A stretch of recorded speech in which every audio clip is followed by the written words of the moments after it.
Hello again, David. Hi, Becky. Nice to see you at the Canwood with your work. Thank you. It's nice to be here.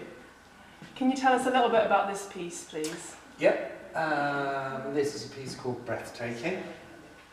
It's relational work. It has participants have volunteered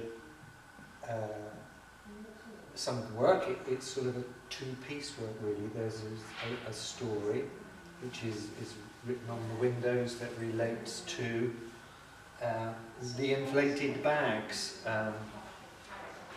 The story is, I'll read it if you like. Shall I read the story? Okay. Among the nomadic peoples of the Kalahari Basin in Namibia, expectant mothers make great efforts, often walking many miles, to ensure their babies are born exactly where they were conceived. Believing that conception occurs as a breath is exhaled at the point of orgasm, they consider this breath sacred and as the giver of life. They believe it resides, held in that place, waiting to become the first breath that their newborn baby takes as it enters the world. So I'll leave it to your imagination as to what's in the bags, really. But they've been kindly brought by fellow artists. So do you find that these narratives are spun naturally and organically, or do you kind of have a catalyst of something that gives you this kind of big brainwave to create this? Yeah, the whole piece came from a prior piece that didn't actually ever come off. It was for a project, an ecology project at Queenswood, and I devised a relational piece using bags where visitors to the woods would take a bag and go off into the woods and breathe some lovely fresh air and inflate a bag.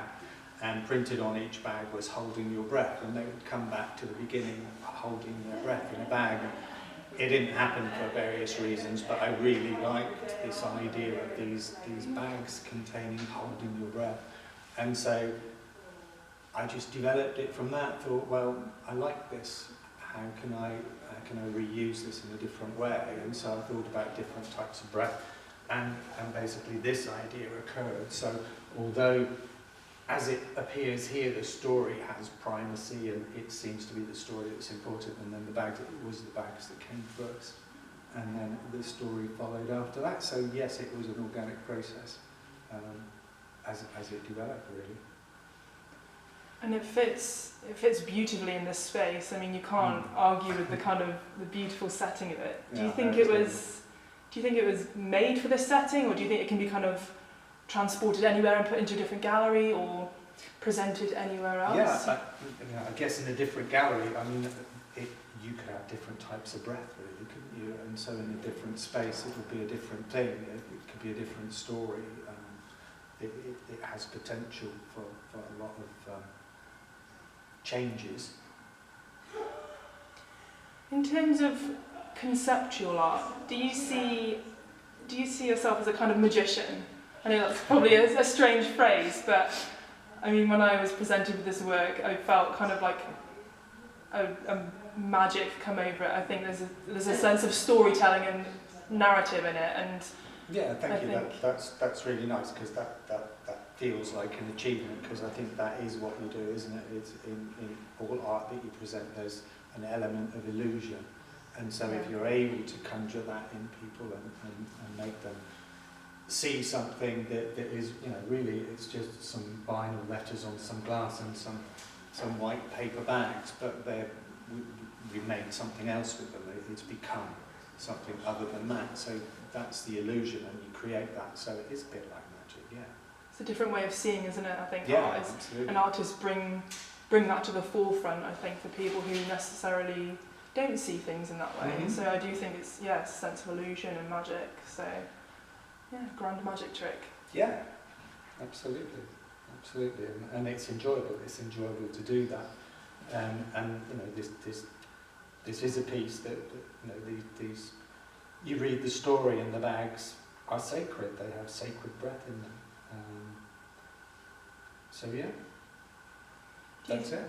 Do you think, last question, do you think there's a sense of you that doesn't want to create more stuff in this world, and is that why you kind of lean more towards creating ideas and stories rather than creating things, or because you reappropriate things as well? There is a huge convenience to it because I don't have a studio and I don't have huge amounts of storage space, and yet if I was doing huge paintings, where do you put them all? Your house fills up with things, and so no, it's not done purposely.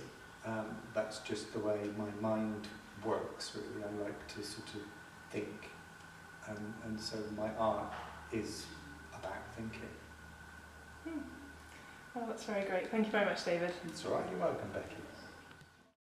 Good afternoon, Justine. Do you think you could tell us a little bit about your work, please? This particular piece is about the mental effects of abortion, and it's on a white, vast sort of space because of the loneliness, I suppose, that comes with it. The figure is just like a blank figure because it's not concentrating so much on that, it's more of the mental effects, and it is done with watercolours, so it's not actually real blood. So yeah, I think that's more or less what it's about. Could you explain the kind of creative process that brought you to this outcome, briefly? It's from sort of personal experiences, I suppose. There is another piece with 3 different figures, smaller figures. One's darker, one's like medium colour, and then the next one's lighter, and that's sort of the intense effects, and then how it sort of fades, but it's still kind of there. And this one's more of a sort of zoomed in, I guess, effect of it. I think. I'm going to go with that. I don't know if I answered your question. Yeah. How do you feel about your work and the kind of sentimental nature of it, being in quite an open gallery space? How does that make you feel? It was a big step for me to actually put it in. I think that's the biggest thing. It's not so much the group that it's in and like how it relates to everything. It's just the putting it in of it and how I coped with that, and how it's sort of there and everyone can see it, and they've written about it and everything, so everyone sort of knows. So I think that's the biggest part, is like a brave piece to put in personally. I think that's why I put it in, because I just wanted to like finally get over it. So yeah. Does this experience make you want to put your work out again publicly? Yeah, definitely. Yeah, I feel like when you can relate to a piece, it's easier to talk about, and it's easier to sort of be proud of it than it is to just put a picture of like something you took the other week. So I think that definitely personal pieces is something I'm going to put out more, because it's definitely a lot more exciting to do that. So it was a positive experience then? Yeah, definitely. Yeah, it's all really varied. The entire sort of gallery is really varied, so I feel like it blends well. Yeah, it's very good. Brilliant. Thank you very much for talking to us. Thank you.